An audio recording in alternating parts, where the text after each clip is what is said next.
We're talking to Walter Williams today, the great Walter Williams. Walter Williams, you all know, he's the John M. Olin Distinguished Professor of Economics at George Mason University and a nationally syndicated columnist. He also fills in for Rush Limbaugh on Rush Limbaugh's radio program. Professor Williams has written 10 books, among them The State Against Blacks, Up from the Projects, an autobiography, and most recently, Race and Economics, How Much Can Be Blamed on Discrimination. And I'm so pleased to be able to welcome to the program Walter Williams. Walter Williams, thanks so much for being here. Well, thank you. Would you describe yourself as a libertarian? Do you use that word? A small L libertarian. I'm not a part of any political movement.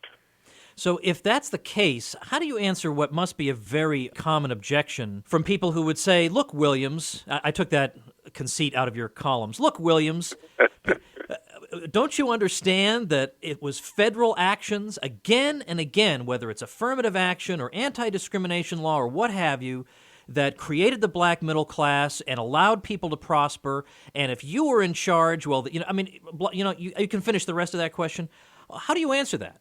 Well, most of the problems that black Americans faced in our country from its inception was a failure of government to do the job. That is, the people were able to get these discriminatory laws and Jim Crow laws with the help of government. And the government ignored the extra legal measures that were taken, such as lynching and beating and stuff like that, to enforce segregation.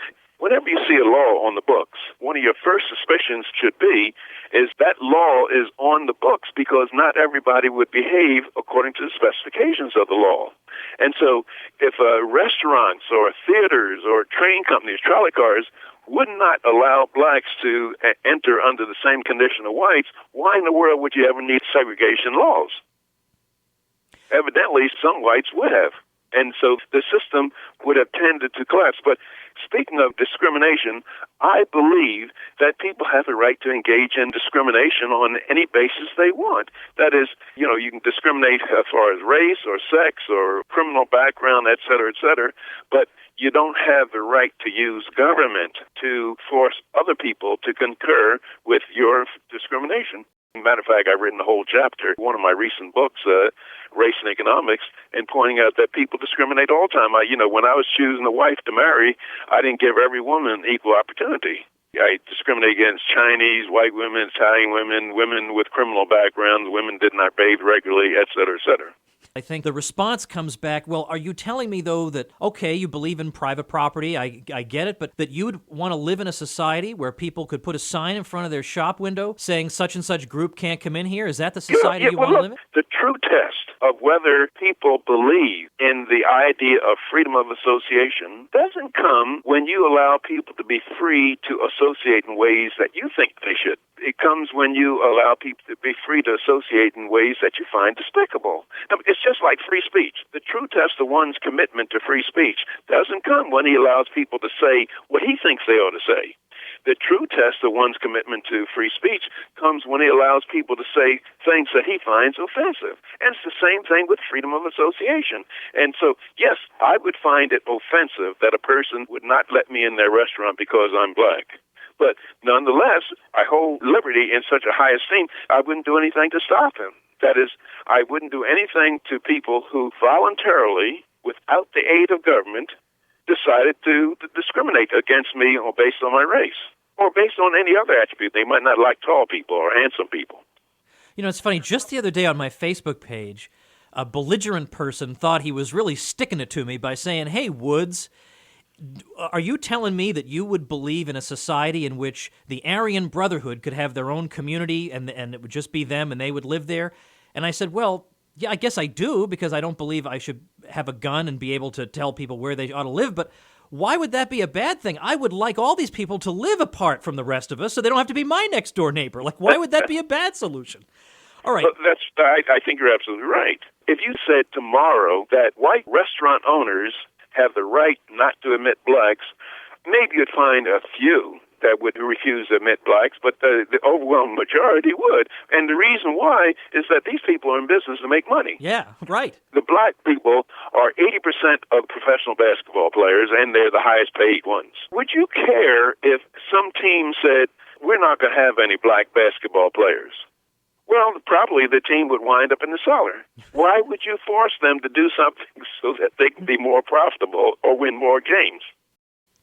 I want to ask you who your major influences were, because you obviously came to hold views that are not exactly consonant with those of Jesse Jackson. And yet Jesse Jackson's views are much, much more common among blacks. How did you not get caught in that trap? How did Walter Williams come to be? Well, I've always been a radical, wishing for people to leave me alone, but I'm 77 years old, so I was fortunate enough to get virtually all of my education before it became fashionable for white people to like black people. And so teachers and other mentors, they didn't give a damn about my self-esteem. They would say things like, Walter, that's absolutely wrong. That's nonsense.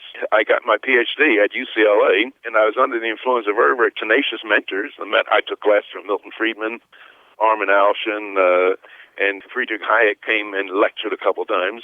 Wow. And so I had some tough-minded people. One time, one mentor, Axel Lanneford, a Swedish economist, he was on faculty at UCLA. I was telling him, I think that the minimum wage law is a good idea. This was back in the 60s. Oh, okay. And so he asked me, he said, well, which do you care about the most, the intentions behind the law or the effects of the law? And to look at the effects of the law, they gave me a couple of Milton Friedman's articles, and then I read them, and I changed my mind. The evidence caused me to change my mind. This was true with many things.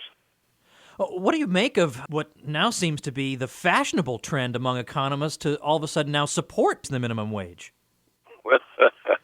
Well, I think they can support them, but they cannot deny the effects. Some are saying we recognize that there are unemployment effects of the minimum wage law, but we can take care of the unemployment by food stamps and welfare. It is true. Those people who receive a higher wage and also keep their job will be better off for a while. For example, if you go to Wawa and you go and order, well, there's nobody to take your order anymore. Yeah, right. They're little machines. Yeah, they got their wish. Somebody makes a sandwich and you go to the cashier. So what the higher minimum wages tend to reduce employment sooner or later.